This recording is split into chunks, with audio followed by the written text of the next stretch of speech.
Hello to everyone.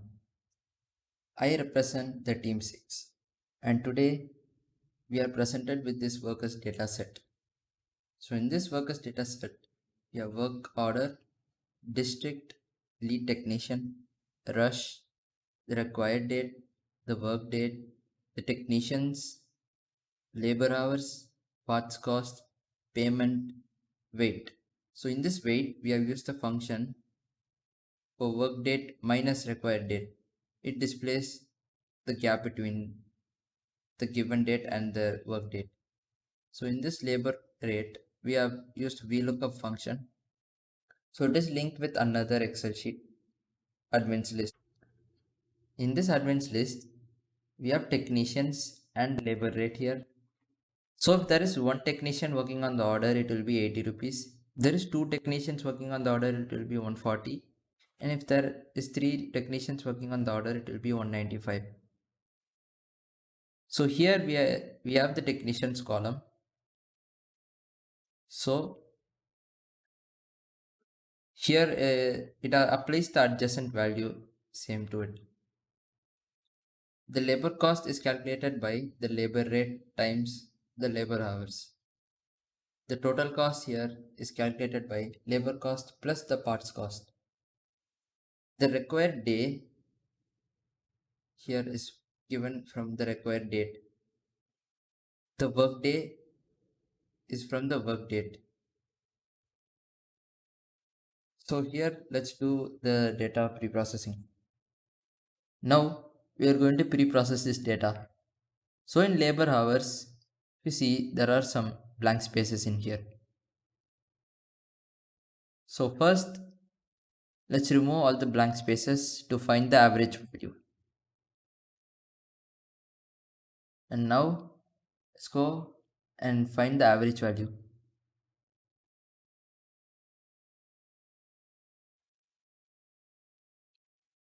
Finding average value.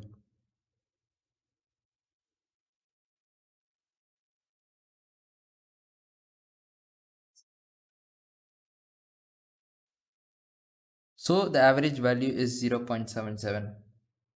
So now let's go up.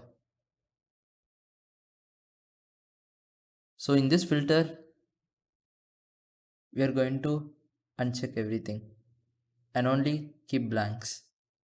So in these blanks, we are going to apply the average value 0.77. We are going to fill this out on all the empty spaces.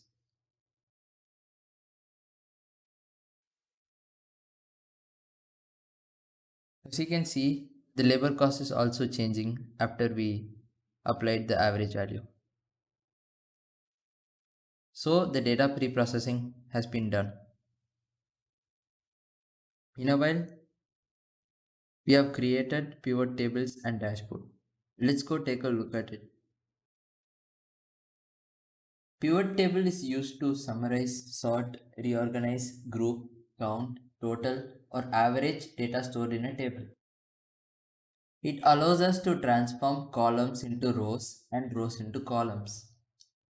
It allows grouping by any field and using any advanced calculations. The name of the lead tech is the major division in this pivot table. So if we take a look at this pivot table, we have lead tech, sum of tech, sum of labor hours, we have sum of parts cost, we have sum of waiting hours, we have sum of labor cost, we have count of rush, we have sum of labor rate, we have sum of the total costs. So in here, the major head is button. So if we click this, it expands. So in here, we got central, northeast, northwest, south, southeast, and southwest and west. So the sum of text is 108 and the 108 technicians are divided in here. So if we click central, we have third quarter, fourth quarter, first quarter and second quarter. Same goes for the northeast and northwest if we expand it. So now Let's look at the functions. If we click October, this slicer shows us the orders in October's. If we click here, it shows the order in November. So now let's remove this filter. So here in this slicer, it shows the work date. So now let's click April. So this displays the orders in April. And here it shows the order in May. So that is the pivot tables. Now let's move on to dashboards. The Excel dashboard is used to display overviews of large data tracks.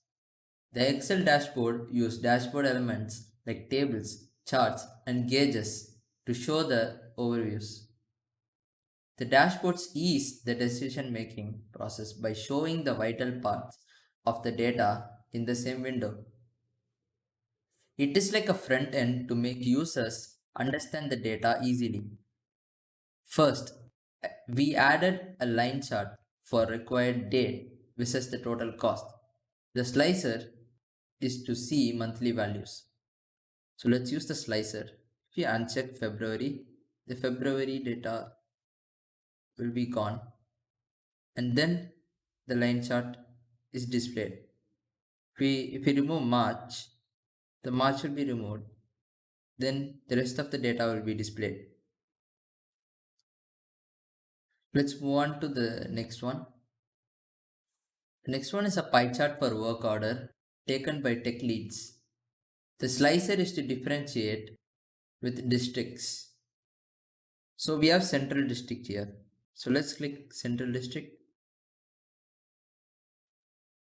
So here blue is Burton, the red is Cartier, the green is Khan, and the purple is Michener. So if we click east, this is the pie chart depicted for work orders in east, and this is the work orders for north. Next one is also a pie chart for rush works in districts. The slicer is to see for individual lead tech. So if we click for Burton, the blue depicts central, the green depicts northwest, the cyan depicts southeast, orange depicts southwest. And for Cartier, the rush works. And for Khan, the rush works. And for Ling, rush works. And so on. Next one is a bar chart. This bar chart is to identify the district where labor cost is more or less. The slicer is to check for each lead tech. So if we click Burton, it shows the labor costs for central, northeast, northwest, south, southeast, southwest, and west. Same goes for Cartier, Khan, Ling, and so on. The next bar chart is to see which district used more labor hour. The slicer is to see for individual lead tech. If you click on Burton, shows the labor hour for central, northeast, northwest, south, southeast, southwest, and west for Burton. Same goes for Cartier, Khan, Ling, and so on.